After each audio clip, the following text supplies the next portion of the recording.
হচ্ছে আমাদের হাম্বা। হাম্বাটার কালারটা কিন্তু জোস একটা কালার, লাল টুকটুকে একটা কালার মাশাআল্লাহ। দেখেন হাম্বার মাংসটাও কিন্তু অনেক টুকটুকে লাল, লাল রং মাশাআল্লাহ, মাশাআল্লাহ কালারটা কিন্তু অনেক সুন্দর। তো এই যে পোটলা, পোটলা করেছি দেখেন অনেকগুলো পোটলা, পোটলা করেছি। এগুলো মানুষকে দেবো, আত্মীয়স্বজনকে দিব। আর এই পোটলা করে ব্যাগে রেখেছি। এই যে মাংসগুলো ওটা হচ্ছে মাথার মাংস যাই হোক। এই যে কলিজা ভুনা করছি, কলিজা ভুনা করছি রান্না বান্না শুরু করে দিয়েছি অলরেডি।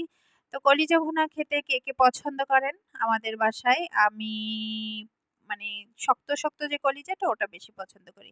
এই যে আমার সোনার চাঁদ পক্ষী সকালবেলা নাস্তা করছে আর আমার ভাগ্নি এসেছিল ও খাচ্ছে।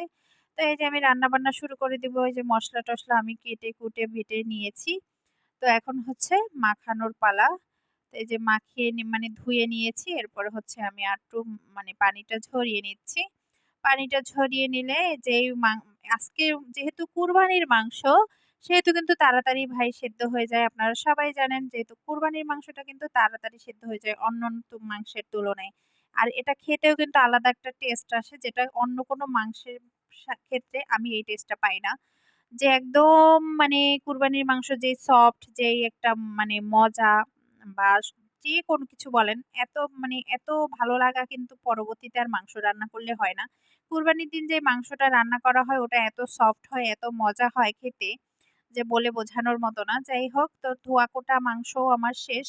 এরপরে হচ্ছে আমি পেঁয়াজ দিয়ে দিয়েছি, দিয়ে দিয়েছি একটু নারিকেল বাটা, পোস্তদানা বাটা, দিচ্ছি বাদাম বাটা, দারচিনি এলাচ দিয়ে দিয়েছি।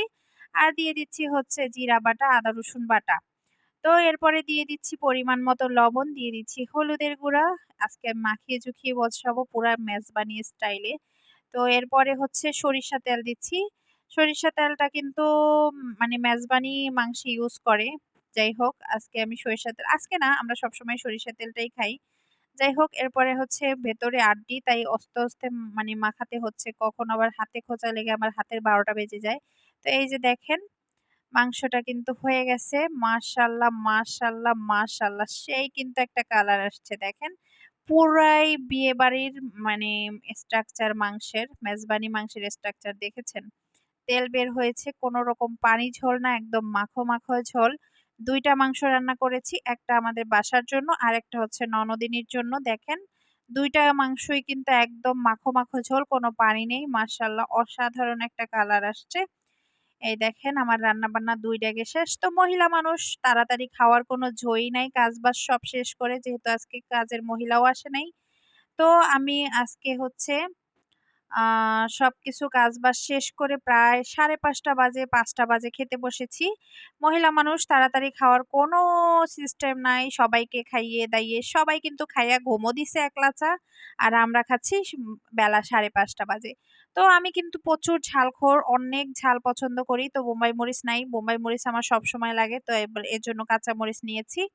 কাঁচামরিচ নিয়েছি দেখেছেন ৪ টা। তো ১ম এ আমি কলিজা দিয়ে খেয়েছি। এখন দেখেন বড়সড় একটা নলি নিয়েছি গরুর।